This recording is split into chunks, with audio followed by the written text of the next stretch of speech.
Have you ever wondered how the Quran engages with Christian and Jewish literature? A question that has intrigued scholars and enthusiasts alike. In this enlightening exploration, we will delve into the intriguing concept of Quranic intertextuality, a scholarly term that refers to the way the Quran interacts with, responds to, and even reinterprets biblical and extra-biblical traditions. Our journey will take us through a series of remarkable examples, including the story of Adam, and look into the Quran's extra-biblical intertexts. We will also examine a Muslim approach to Quranic intertextuality, exploring how the Quran parallels early extra-biblical traditions, departs consciously from biblical texts, and even exhibits coincidental similarities with pre-Islamic texts. As we venture through this captivating topic, we'll also discover how the Quran parallels legal traditions, counters stories found outside revealed sources, and aligns with texts redacted in the post-Quranic period, among other fascinating aspects of intertextuality. So prepare for an enlightening journey into the heart of the Quran's engagement with other sacred texts. Join us as we delve into this fascinating topic. Let's start with an example from the story of Adam. The Quran's portrayal of Adam is a fascinating study in intertextuality, as it diverges in significant ways from the biblical narrative. In the Quran, Adam's story is not simply a tale of temptation and fall, but rather a narrative of human potential, error, and divine forgiveness. While the Bible places the onus of original sin on Adam and Eve, the Quran absolves them of this guilt. Instead, it emphasizes their repentance and God's mercy in accepting it. This illustrates a fundamental principle in Islam, the capacity for human beings to seek and receive divine forgiveness. Moreover, the Quran's depiction of Adam's creation is unique. While the Bible suggests that Adam was created from the dust of the earth, the Quran describes Adam as being created from a substance likened to clay. This distinction could be seen as a conscious departure from the biblical text, further exemplifying Quranic intertextuality. In the Quran, Adam also serves as a metaphor for all of humanity. His story is a reminder of our human frailties, our potential for error, but more importantly, our capacity for repentance and divine redemption. This example gives us a glimpse of how the Quran engages with other religious texts. Now let's explore the different categories of Quranic intertextuality.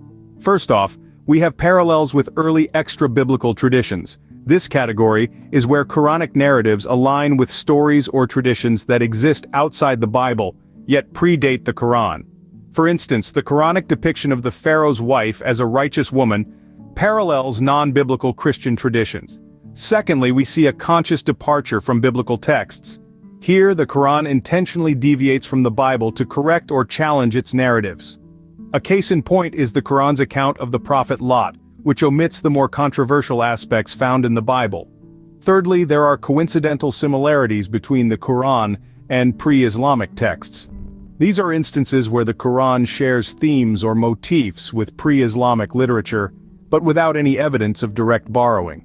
One example is the Quranic depiction of paradise, which shares imagery with ancient Persian texts.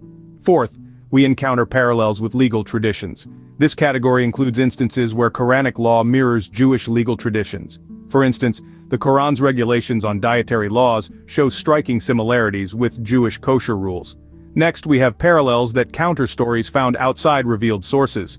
Here, the Quran counters non-revelatory narratives, often to uphold its theological principles. For instance, the Quran rejects the Christian depiction of Jesus as divine, asserting instead his prophethood. The sixth category involves parallels with texts redacted in the post-Quranic period. These are instances where Quranic narratives echo themes or motifs found in texts composed or edited after the Quran's revelation. An example is the Quranic account of the Israelites' Exodus, which finds echoes in later Jewish texts. Lastly, there are parallels with texts with unstable manuscript traditions. Here, the Quran shares similarities with texts that have undergone significant changes over time, such as the Gnostic Gospels. These categories provide a framework for us to further understand Quranic intertextuality. Let's move forward to explore intertextuality in Quranic rhetoric. In the vast tapestry of Quranic verses, some stand out for their intertextual connections. Take for instance the phrase, "those who were charged with carrying the Torah." This phrase serves as a potent reminder of the shared responsibilities and spiritual heritage between Islam, Judaism, and Christianity. It's a subtle yet profound nod to the Torah, the holy book of Judaism, and by extension, a heritage shared with Christianity. Then there's the verse, "if the oceans were ink." This metaphorical expression underlines the boundless wisdom and knowledge of the divine. It suggests that even if all the oceans were made into ink, they would be exhausted before the words of God could be fully inscribed. This is a powerful testament to the Qur'an's intertextual engagement with broader themes of divine wisdom and human understanding. Now, let's delve into the realm of interlinguistic wordplay in the Qur'an. The Qur'an, composed in classical Arabic, is revered for its linguistic beauty and complexity. Scholars have noted instances of interlinguistic wordplay where the Qur'an engages with the semantic fields of other languages. This not only showcases the Qur'an's linguistic richness, but also its universal appeal, transcending cultural and linguistic boundaries. These examples are but a glimpse into the Qur'an's intertextual engagements. They reflect the Qur'an's unique ability to resonate with diverse audiences, drawing from a shared well of spiritual wisdom and human experience. These examples demonstrate the Qur'an's profound and multi-layered engagement with other religious texts. To conclude this enlightening journey, we've traversed the vast expanse of Qur'anic intertextuality. We've delved into the story of Adam, and highlighted the Qur'an's extra-biblical intertexts, underscoring the richness and complexity of its textual relationships. We've explored 7 distinct categories of Qur'anic intertextuality, each offering a unique perspective on the Qur'an's engagement with Christian and Jewish literature. From parallels with early extra-biblical traditions to parallels with unstable manuscript traditions, we've seen how the Qur'an consciously interacts with pre-existing texts. We've also examined the Qur'an's intertextual rhetoric, shining a light on the profound layers of meaning in verses such as, "Those who were charged with carrying the Torah," and "If the oceans were ink." We've touched on the Qur'an's interlinguistic wordplay, adding another dimension to our understanding of its literary style. By understanding Qur'anic intertextuality, we can deepen our appreciation of the Qur'an's engagement with Christian and Jewish literature.